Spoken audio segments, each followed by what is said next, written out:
Please be seated.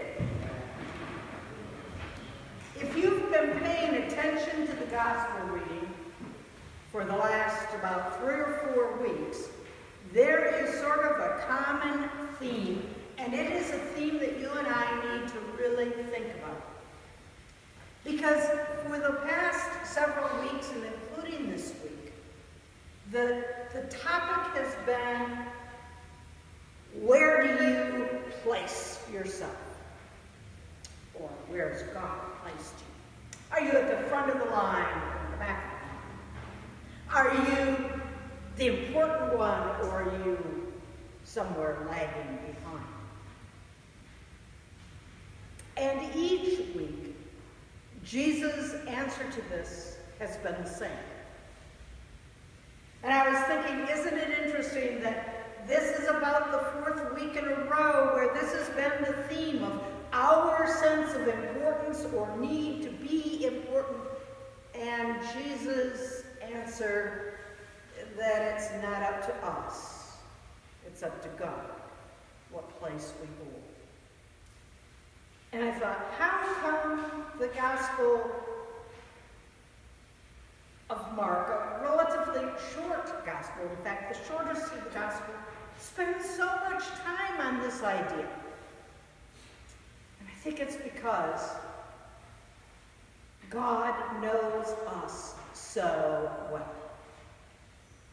God knows how galling it is to us to have to operate out of grace instead of out of our earning our place. These readings are perhaps the most anti-American readings there are, for they are not high noon, stand by yourself, pull out your gun, and declare your might and your power, and everyone kneel down to you. Instead, they are week after week after week of the disciples seeking to know their place, of the young rich man seeking to know how to earn his place, and God shaking his head and saying, you can't. You are human.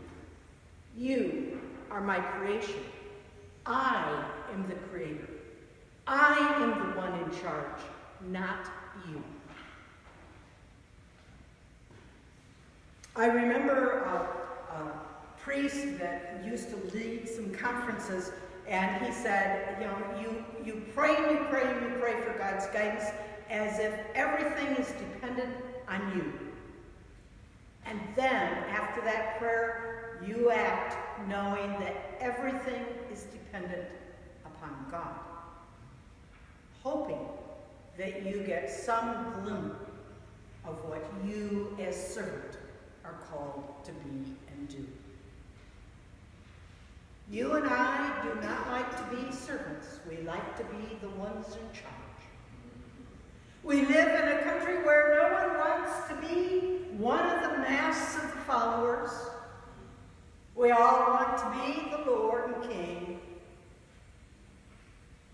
We live in a time where the government has misunderstood itself as being the servant of the people and thinks that the people are there to serve them, those who are in power and position.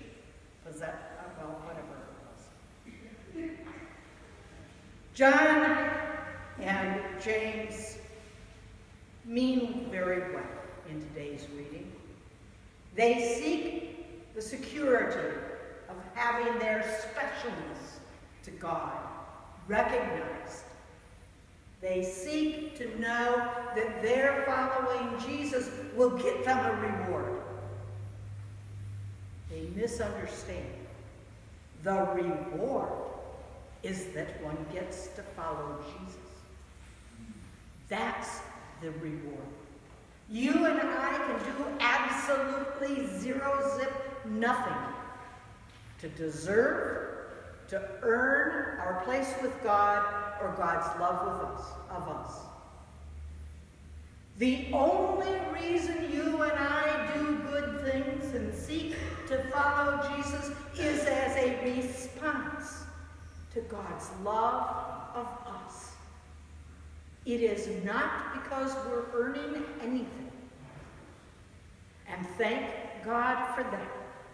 Because if our place in God's kingdom was dependent upon our merit, when we're honest with ourselves, we know we'd be in deep trouble.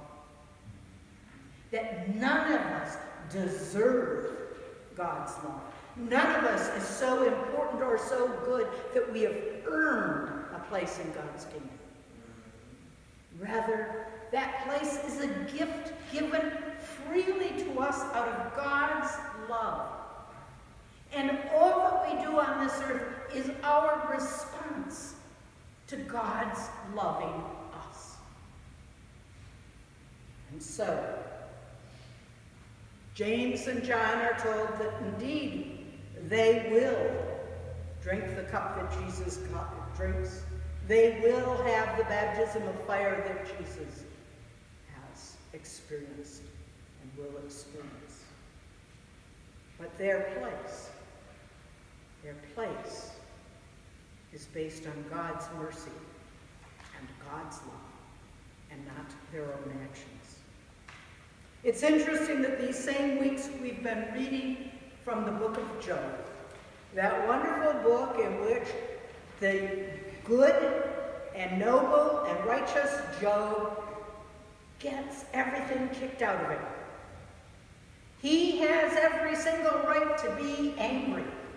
He has every single right to tell God that God isn't doing right by him. And Job is honest enough to do that. He lets God know what God thinks. The one thing he never does is to abandon his God or to curse his God. And today he gets his response.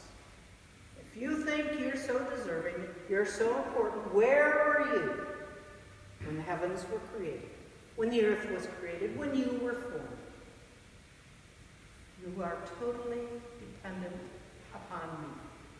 And yes, times have been bad for you, but I have walked through that dark valley with you, and I remain with you.